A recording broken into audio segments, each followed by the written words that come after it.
साचे श्राप न लागे, साचे काल न खाए, साचा ही साचा जो चले, ताको काह न साय। नमस्कार दोस्तों, मैं अविनाश दास रेशनल कबीर यूट्यूब चैनल में आप सबका हार्दिक स्वागत करता हूं। साथियों, यदि आप चैनल को सब्सक्राइब नहीं किए हैं तो सब्सक्राइब जरूर करें, शेयर करके अपने सभी साथियों तक सभी ग्रुपों में पहुंचा दें, ताकि जो है रेशनैलिटी को, तर्कशीलता को, वैज्ञानिक सोच को हम जन जन तक पहुंचा सकें और पूरे भारत में वैज्ञानिक सोच को फैला सकें। साथियों, बेल आइकन को प्रेस करें, ऑल नोटिफिकेशन ऑन करें, मुझे कमेंट जरूर लिखें और लाइक भी करें। मैंने एक सतगुरु कबीर साहब की साखी आप लोगों के सामने रखी है। इस साखी का पहले मैं संक्षेप में अर्थ कर देता हूं, इसके बाद चलते हैं आज के प्रसंग पर, मनुस्मृति पर। सतगुरु ने कहा, साचे श्राप न लागे। जो सत्य बोलता है, सत्य सोचता है और सत्य पर आधारित कार्य करता है, उस आदमी को किसी का श्राप नहीं लगता। देवी का श्राप, देवता का श्राप, ब्राह्मण का श्राप, साधु का श्राप और किसका श्राप, किसी का श्राप उसको नहीं लगता है।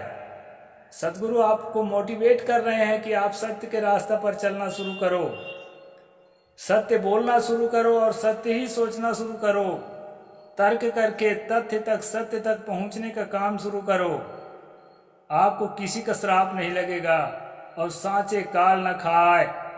काल का मतलब समय होता है दोस्तों, काल का मतलब मृत्यु भी होती है।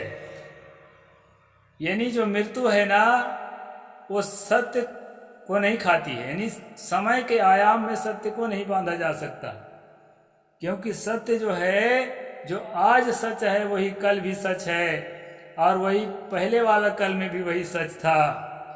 और जो है दोस्तों, सच को जो है, सच की मृत्यु नहीं होती। सच तीनों काल में एक समान होता है, और ये तीनों काल में एक समान होने के कारण ही सच है, नहीं तो सच होने की क्या विशेषता है।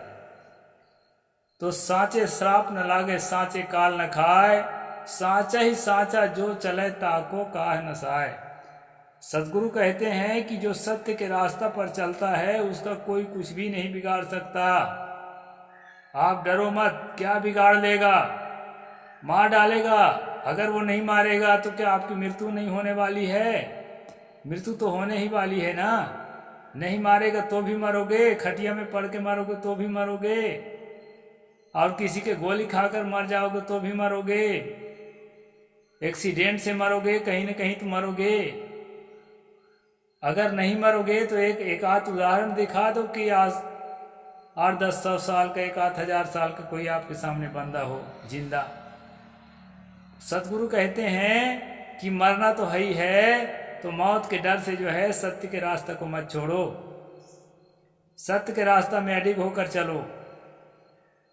शहीद हो जाओ, उसको मंजूर कर लो, कफन ओढ़कर चलो। हम लोग साधु वेश जो है पहनते हैं ना, उसको कफन के रूप में ही पहना जाता है। इसलिए दोस्तों, पहले का नाम खत्म हो जाता है, पहले का पहनावा खत्म हो जाता है, पहले का सारा कुछ खत्म हो जाता है, और एक नई जिंदगी का शुरुआत करते हैं। और इसी जिंदगी का नाम है सत्य की जिंदगी, और इसी जिंदगी का नाम है निर्विकारता का जिंदगी, और इसी जिंदगी का नाम है निर्भयता का जिंदगी। तो दोस्तों, सत्य के लिए समर्पित हो जाओ और निडर होकर समर्पित हो जाओ। ये बहुत बड़ी अच्छी साधना है। सांच बराबर तप नहीं, झूठ बराबर पाप, जाके हृदय सांच है ताकि हृदय आप। सतगुरु सत्य की प्रशंसा बार बार करे हैं और अपने जीवन को सत्य में जिए, इसीलिए आज भी जी रहे हैं हमारे दिलों में। तो दोस्तों, मैंने सतगुरु कबीर साहब की एक साखी बोलकर उसके संक्षेप में अर्थ आपको सुना दिया। अब आगे चलते हैं मनुस्मृति में, जो आज का प्रसंग है। मनु जी क्या कहते हैं उसको सुनिए। जन्म प्रभृति यत् किंच पुण्यम भद्रतया कृतं तत्ते सर्वं सुनो गच्छेद्यपि ब्रूयास्त्वमन्यथा। ये श्लोक नंबर 90 है दोस्तों। कल हम लोगों ने पढ़ा था कि जब गवाही लेना है तो ब्राह्मण को बोलो कहो तो वो अपना गवाही देगा, क्षत्रिय को बोलो सत्य कहो तब वो अपना गवाही देगा, और वैश्य को जो है गौ बीज सोना चुराने के पाप लगेगा अगर सही नहीं कहोगे, ऐसा करके उसके कसम दिलाओ तब वो कहेगा, और शूद्र को जो है अगर सच नहीं बोलोगे तो तुम्हें सब तरह का पाप लगेगा जितना पाप है दुनिया में, ऐसे करके उसको डराओ तब वो सच बोलेगा। ऐसा जो है गवाही के नियम में 4 जातियों को 4 तरह का सिस्टम जो है मनु जी कल बताए थे। अब आज क्या बता रहे हैं दोस्तों उसको भी आपको सुनना है। हे सज्जन, यदि तुम अन्यथा बोलोगे, झूठा गवाही दोगे तो जन्म के आज तक तुमने जो भी धर्म किया है वह सब कुत्तों को मिलेगा। यानी धर्म का काम जो भी किए हो सेवा परोपकार का, उसका फल जो है कुत्तों को मिलेगा, तुमको नहीं मिलेगा अगर झूठ बोले तो। ऐसा उसको डर दिखाना है। एको हमस्सीमात्यामात्मयम यत्तम कल्याण मन्यसे नित्यम स्थित मते हे अद्यवे पुण्य पापे चिता मुनि। हे सौम्य, मैं अकेला ही हूँ, ऐसा जो तुम मानते हो यह ठीक नहीं है, क्योंकि पुण्य पाप को देखने वाला यह मुनि अर्थात परमात्मा तुम्हारे हृदय में स्थित है। तुम जो सोचते हो कि मैं अकेला हूँ, कौन देखा है मुझे, ऐसा मत सोचो, कोई तो देखा है, और वो कौन देखा है, परमात्मा देखा है। ऐसा जो है यहाँ मनु जी कह रहे हैं। यमो वैवस्ततो देवी अस्तवैव हृदय स्थित तन चेत विवादस्ते माँ गंगा माँ कुरुम गमः। तुम्हारे हृदय में जो संयम करने वाला यम दंडधारी वैवस्वत और तेजो रूप देव बैठा है, उसके साथ यदि तुम्हारा विवाद नहीं है तो गंगा या कुरुक्षेत्र मत जाओ। वैसे इस श्लोक का अर्थ बड़ा बढ़िया है दोस्तों। आपके अंदर जो एक चैतन्य सत्ता है, जिसको आप कॉन्शियसनेस कह सकते हैं, चेतना कह सकते हैं, या जो भी अपनी भाषा में कहें, यानी आप स्वयं मैं ऐसा भी कह सकते हो। आपका अपना अस्तित्व, चेतन अस्तित्व, उसमें आप जब झूठ बोलते हैं, झूठी गवाही देते हैं, तो आपको भीतर से महसूस होती रहती है कि मैं झूठ बोल रहा हूं। और यदि भीतर से जो महसूस हो रहा है उस बात का अगर आप आदर करना चाहते हैं, उसमें आल्हा में आया है ना कि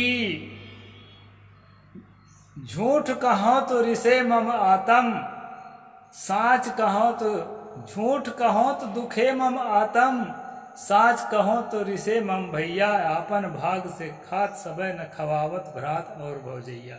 ये मलहना बोल रही है जब उसने क्या कहते हैं उसको, मामा माहिर जो है ना, अपनी बहनों से पूछा, सभी लोगों से, रैयत से पूछा कि तुम किसके भाग से खाते हो, तो सभी ने कहा हुजूर हम आपके ही भाग से खाते हैं।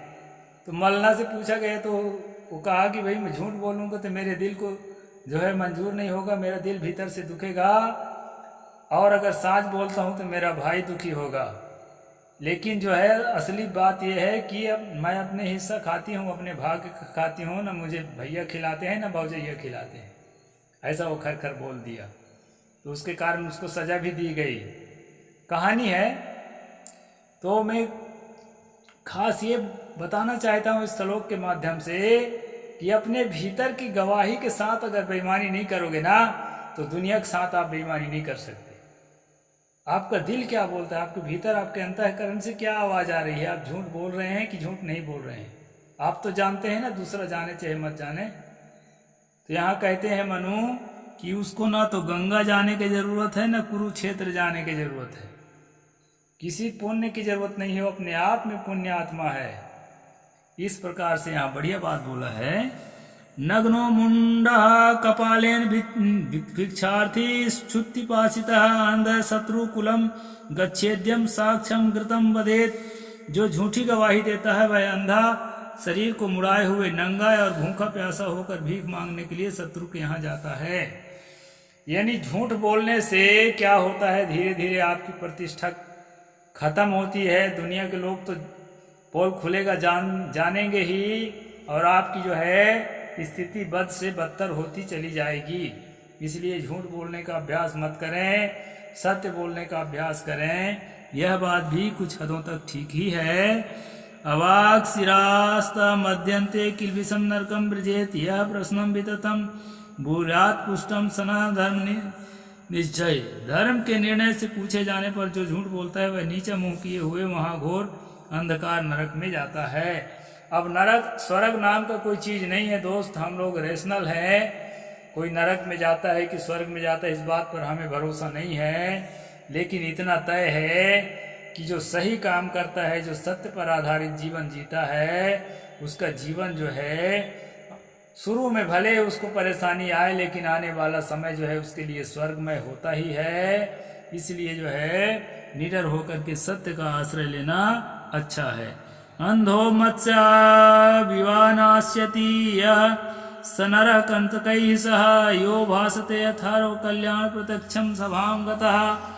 जो मनुष्य सभा में आंख से न देखी हुई बात को कहता है और जानी हुई बात को छिपाता है, वह अंधे की भांति कांटों सहित मछलियां खाता है।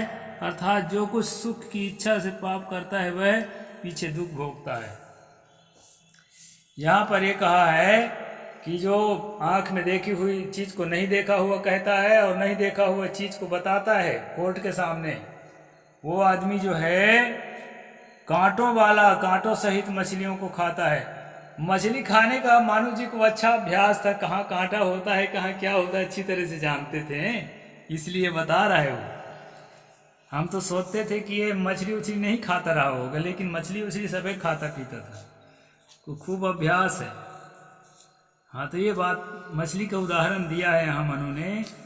फिर आगे कहते हैं, जिस विद्वान के बोलते समय उसकी अंतरात्मा संकित होती है तो देवता उससे बढ़कर संसार में दूसरे को श्रेष्ठ नहीं जानते। झूठ बोलने के पहले अगर हमको अच्छा जो गवाही देने का जिन लोगों का धंधा होता है 12 महीना झूठ बोलने का, उनको कोई फर्क नहीं पड़ता है। मैं कल बताया था ना, चाहे गंगा के पानी में चाहे नर्मदा के पानी में यहाँ तक डुबा दो, चाहे गीता रामायण पकड़ा दो और चाहे बाइबिल कुरान कुछ पकड़ा दो, कोई भी कसम खिला लो, राम क्रिया गंगा कसम, लेकिन वो सारा कसम खा के झूठे बोलेगा। इसलिए दोस्तों झूठ बोलना, हमारा दिल जो है खुद बताता है कि मैं झूठ बोल रहा हूँ, और उस प्रकार झूठ से हमें बचना चाहिए। हे सौम्य, झूठा गवाही देने से गवाह किस व्यवहार में कितने बांधवों की हत्या कर डालता है उसको क्रम से सुनो। पशुओं के विषय में झूठ बोलने से 5, गौ के विषय में झूठ बोलने से 10, घोड़े के विषय में झूठ बोलने से 100 और मनुष्य के विषय में झूठ बोलने से 1000 बंधुओं को मारने के बराबर भागी होता है। यहाँ डर दिखाया गया है दोस्तों, नरक में जो जितना पाप किया रहता है ना, उसी के हिसाब से उसका दंड मिलता है। तो झूठ बोलने वाले, अगर पशुओं के संबंध में विवाद है उसमें झूठ बोला है, तो अपने परिवार के 5 सदस्यों को मारने के बराबर, हत्यारा के बराबर पाप का फल उसको नरक मिलेगा। गौ के लेन देन में अगर झूठ बोला है तो 10 लोगों को मारने के बराबर, और घोड़ा के विषय में झूठ बोलना है तो 100 लोगों के बराबर। मनुष्य के संबंध में झूठ बोला है, कोई झगड़ा लड़ाई के संबंध में, तो 1000 बंधु को मारने के बराबर पाप उसको लगेगा।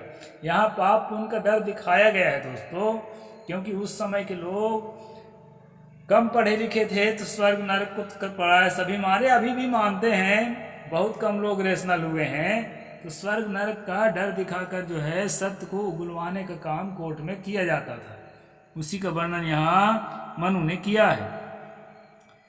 आपसु भूमिवाद्यासु स्त्रीणाम भोगे च मैथुने अब्जेषु चैव रत्नेषु सर्वेष्व स्वमयेषु च। जल से उत्पन्न जल के संबंध में, स्त्रियों के भोग के विषय में, मैथुन के विषय में, रत्नों तथा बहुमूल पत्थरों के विषय में झूठ बोलने से मिथ्यावादी को वही होता है जो भूमि के संबंध में झूठ बोलने वाले पापी को होता है।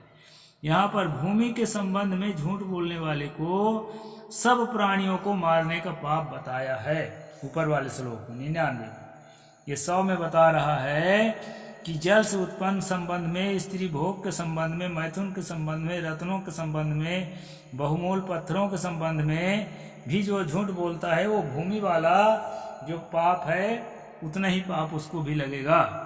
यहाँ पर पाप का डर दिखाया गया है। तान दोषान वेक्ष त्वं स्वानुमृत भाषणे यथा श्रुते यथा दृष्टम सर्वमेंजसावद। झूठ बोलने के उपयुक्त दोषों को भली भांति जानकर तुमने जैसा देखा है या सुना है सब सच के सच बता। ऐसा करके गवाह को मनुजी कहने को कहते हैं। गोरक्ष कान वाणिज्य कांस तथा कारुकुशीलवान प्रेष्यान वाधुनिष्काश्चैव विप्रान शूद्रपदाचरेत। व्यापार की इच्छा से गौ पालने वाले, यहाँ ब्राह्मण की बात में बताया है कि जो व्यापार करने की इच्छा से गाय पालने लगता है, वाणिज्य करने वाले, बांस की टोकरी आदि बनाकर बेचने वाले, नाचने गाने वाले, सेवा वृत्ति वाले यानी दूसरे की सेवा करने वाले और सूद के पैसे से जीने वाले ब्राह्मणों को गवाही लेते समय न्यायकर्ता इनके साथ सूद का सब बर्ताव करे।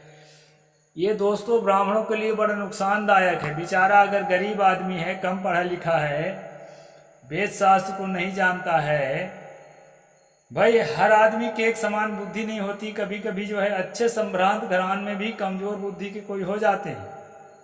तो वो बांस की टोकरी बेच के जी रहा है या गाय पाल के जी रहा है, कोई छोटा मोटा व्यापार कर रहा है, कहीं मूंगफली दाना बेच रहा है भूंज के, और इस तरह अगर कोई काम कर रहा है, नाचने कूदने का काम कर रहा है, भाई बेचारे को नाचने का अभ्यास। आजकल तो फिल्मी दुनिया में कितनों ब्राह्मण ब्राह्मणियाँ जो है नाच कूद रहे हैं। तो ऐसे लोगों के लिए जो है कभी उनको किसी की गवाही गुजारने का अवसर मिले तो न्यायकर्ता के लिए, जज के लिए निर्देश करते हैं मनु कि उसके साथ शूद्र की तरह बर्ताव करना चाहिए। शूद्र की तरह बर्ताव हम बताए आए हैं 88 नंबर श्लोक में। ब्राह्मण से कहे कहो, क्षत्रिय से कहे सत्य कहो, वैश्य से जो है उसके गौ बीज और सोना चुराने के पाप का डर दिखाओ, और शूद्र को जो है सब प्रकार के पाप का डर दिखा करके और उससे गवाही लो। ये हम 88 नंबर में बताए दोस्तों। वही 102 नंबर में ब्राह्मण को भी के साथ भी शूद्र की तरह बर्ताव करने को जज के लिए निर्देश किया है मनु के संविधान में। किन स्थितियों में?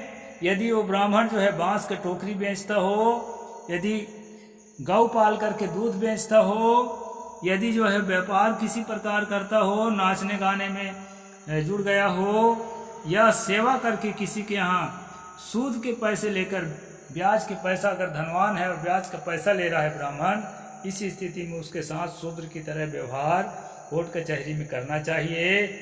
ऐसा ब्राह्मण के लिए जो है दोस्तों यहाँ पर एक तरह के अच्छे लोगों के लिए गलत व्यवहार का निर्देश है। मेरे ख्याल से ऐसा नहीं होना चाहिए।